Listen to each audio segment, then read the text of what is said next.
Tinatayang tataas na naman po ang singil sa ilang produktong petrolyo ngayong linggo. Sa unang 4 na araw po ng trading, posible daw magkaroon ng 2 piso at 50 sentimos na patong sa per liter ng diesel.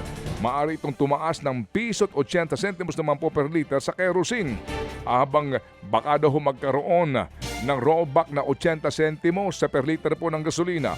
Ayon sa Jetty Petroleum, muling nangamba ang industriya sa potensyal na supply disruption matapos muling atakihin ng US ang Iran at targetin din po ng Iran ang ilang pang infrastruktura ng US sa mga kalapit nitong mga bansa. Mas malaki ang babayaran ng mga customer po ng Meralco para sa kanilang kinokonsumong kuryente ngayong buwan. Inanunsyo nga po ng Meralco na tataas ng higit 34 na sentimo kada kilowatt hour ang kanilang singil sa kuryente. Para sa mga kumukonsumo po ng 200 kilowatt hours sa isang buwan, katumbas po yan ng 68 pesos na patong sa bill.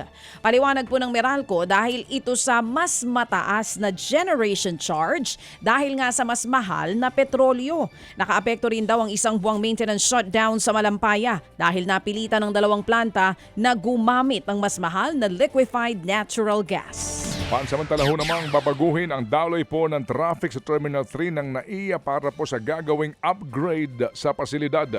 Upang bigyan daan ang pag-aayos po ng curbside sa Terminal 3, sasarhan ang inner departure lane mula alas 9 po ng gabi hanggang alas 4 na madaling araw.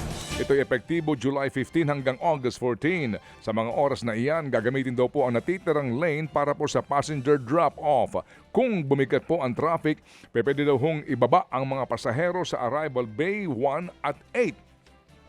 Samantala, idiniit po ng Pangulong Bongbong Marcos Jr. ang kahalagahan na makasabay ang mga pasilidad ng sektor ng pangingisda sa tumataas pong demand nito.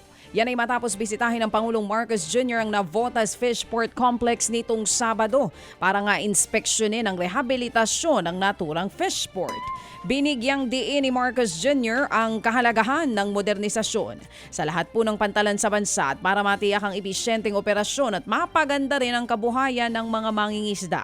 Makatutulong din daw ito sa food security ng bansa. Muli po namang pinaalalahanan ng Bangko Sentral ang mga netizens na illegal ang pag-photocopy, pag-print o pag-duplicate ng pera. Ayan na. Babala po ng BSP, maaaring maharap po sa hanggang 10 taong pagkakabilanggo ang sinumang mahuhuling lumalabag sa batas na ito. Naglabas po ang BSP ng paalaala sa ating mga netizens sa gitna po ng pamimiloso po ng ilang mga tao sa isang argumento sa impeachment trial ni Vice President Sara Duterte. Sabi ho ng ilang netizen, pwede daw dapat tanggapin bilang legal tender ang printed na pera. Matapos nga pong sabihin ng prosekusyon na maaari pong ikonsidera bilang original ang photocopy ng dokumento bilang ebidensya sa hukuman talaga naman. Opo. Mga kapatid, patuloy po kayong tumutok sa 105.9 True FM para sa totoong balita, impormasyon, music and entertainment. Mag-subscribe sa aming YouTube channel at podcast at sundan nyo kami sa Facebook, Instagram, X at TikTok sa True Network PH. Bisitahin din po ang aming official website, truefm.ph. At panoorin din kami sa True TV Signal, Channel 19. Kami po ang 105.9 True FM. Laging true sa'yo, kapatid.